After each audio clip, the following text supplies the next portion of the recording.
అన్నీ బాగున్నాయి. Sir Teja hero గారి యాక్టింగ్ ఎట్లా అనిపించింది? It's very good, wonderful. Okay, మన సనాతన ధర్మం గురించి ఈ మధ్య సినిమాలు ఎక్కువ వస్తున్నాయి, సో ఏమనిపిస్తుంది? ధర్మానికి సంబంధం లేదు, ఫ్యాంటసీ కదా. ధర్మానికి సంబంధం సినిమాని చూసి మనం ఏం నేర్చుకోవచ్చు? ఏదైనా మెసేజ్ ఉందా?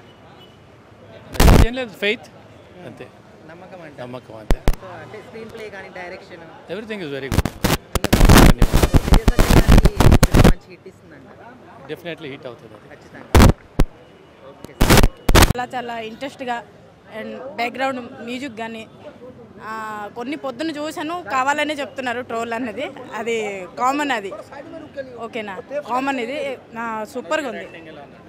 మనోజ్ గారిదా ఒక లెవెల్లో ఉంది.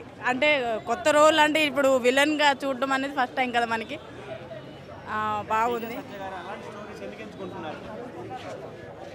ఎందుకు ఎంచుకుంటున్నారంటే మూవీలో పవర్ ఉంది కదా, ఆ క్యారెక్టర్లో పవర్ ఉంది కదా. పవర్ లేకపోతే ఎందుకు ఒప్పుకుంటారు చెప్పండి? ఇప్పుడు శ్రీయ గారు మదర్ క్యారెక్టర్ ఎందుకు చేశారంటే ఎవరైనా ఒప్పుకుంటారా? యూత్ ఒప్పుకోరు కదా.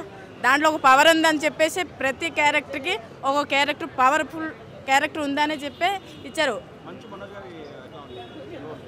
రోల్ అయితే బాగుందండి. కొంచెం ఫైట్లో ఇంకొంచెం ఉంటే బాగుండే అనిపించింది, కాబట్టి బాగుంది. ఆయన యాక్టింగ్ ఎక్కడో ఒకటి మిస్ అయింది అనిపిస్తుంది మూవీలో.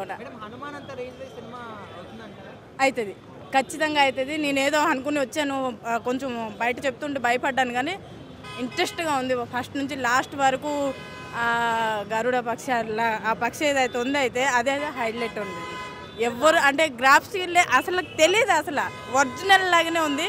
అదైతే హైలైట్గా ఉంది. అది ఒక 100% మార్క్ బాగుంది. అది సూపర్గా ఉంది. ఎవరిది? తేజ గారిదా హిట్ అవుతుంది అండి ఖచ్చితంగా. ఏ రాంగ్ లేకుండా ఇంకో మూవీ అయితే మనం చెప్పొచ్చును, ఈ మూవీలో ఎలాంటి రాంగ్ లేదు, ఎలాంటి మిస్బిహేవ్ లేదు, సూపర్గా ఉంది. అందరూ ఫ్యామిలీ పరంగా చూడాల్సిన మూవీ ఇది. చాలా బాగుంది.